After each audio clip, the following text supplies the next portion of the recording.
കേരളത്തിലെ വീടുകളിൽ ഉറങ്ങുന്നതിന് കോടികളുടെ സ്വർണം ബാങ്കിൽ സൂക്ഷിക്കാൻ പലർക്കും മടി. ജനങ്ങളുടെ സ്വർണ്ണഭ്രമം മുതലാക്കി മോഷ്ടാക്കൾ ഓരോ വർഷവും കൊണ്ടുപോകുന്നത് കോടിക്കണക്കിന് രൂപയുടെ സ്വർണം. മലയാളിക്ക് എന്നും സ്വർണത്തോട് കടുത്ത പ്രണയമാണ്. സ്വർണ്ണാഭരണങ്ങൾ അറിയാതെ കല്യാണം കഴിക്കുക എന്നൊക്കെ പറയുന്നത് എന്നും ഭൂരിഭാഗത്തിനും ചിന്തിക്കാൻ പോലും പറ്റാത്ത കാര്യമാണ്. ലോകത്തിലെ സ്വർണം ഉപയോഗം ചെയ്യുന്ന രാജ്യങ്ങൾ ആദ്യ ഇന്ത്യക്കാരൻ ആണ് ഇന്ത്യ. ഇന്ത്യയിൽ തന്നെ ഏറ്റവും കൂടുതൽ സ്വർണ്ണമിടപാടുകൾ നടക്കുന്ന സംസ്ഥാനമാണ് കേരളം. കേരളീയരുടെ സ്വർണത്തോടുള്ള ഭ്രമം കേവലം ഒരു പ്രവണത മാത്രമല്ല, ഇത് സാമൂഹികരണവുമായി ഇഴകിച്ചേർന്ന് കൊണ്ടിരിക്കുകയാണ് ഒന്നാണ്. രാജ്യത്തിലെ സ്വർണ്ണ ആവശ്യകതകൾ കേരളത്തിൻ്റെ നിർണായക സ്ഥാനമുള്ളത്.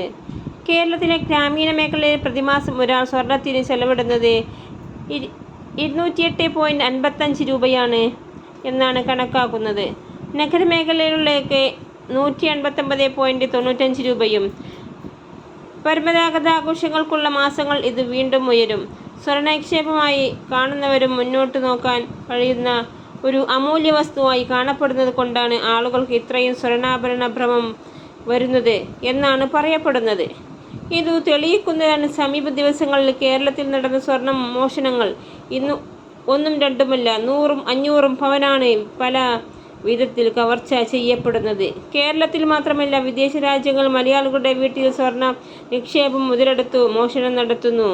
പറവൂർ കവലയിലെ വീട്ടിൽ നിന്ന് സ്വർണം മോഷ്ടിച്ച കേസിൽ പ്രായപൂർത്തിയാകാത്തയാൾ ഉൾപ്പെടെ 3 പേർ പിടിയിലായത് ഒരാഴ്ച മുമ്പാണ്. ലഹരി വസ്തുക്കൾ വാങ്ങാനും ആഡംബര ജീവിതവും പണവും കണ്ടെത്താനായി യുവാക്കൾ തെരഞ്ഞെടുത്ത മാർഗമായിരുന്നു മോഷണം. സാമാന്യ സ്വഭാവമുള്ള 10ഓളം കേസുകളാണ് ഇവർക്കുള്ളത്. കേരളത്തിൽ ഞെട്ടിയ മറ്റൊരു വാർത്ത KSRTC ബസ്സിൽ വൻ സ്വർണ്ണ കവർച്ചയായിരുന്നു.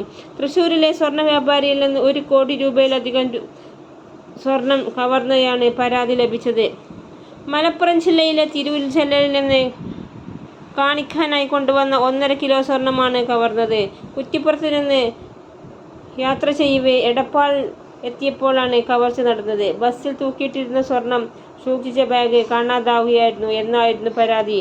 സമീപകാലത്ത് കേരളത്തിൽ നടന്ന മോഷണങ്ങൾ 1. വളപട്ടണം മന്നയിലെ അരി വ്യാപാരി കോറൽ വീട്ടിൽ KP അബ്ദുൽ അഷ്റഫിൻ്റെ വീട്ടിൽ നിന്ന് അയൽവാസി 1.5 കോടി രൂപയും 267 പവന് സ്വർണ്ണാഭരണങ്ങൾ മോഷിച്ചിരുന്നു.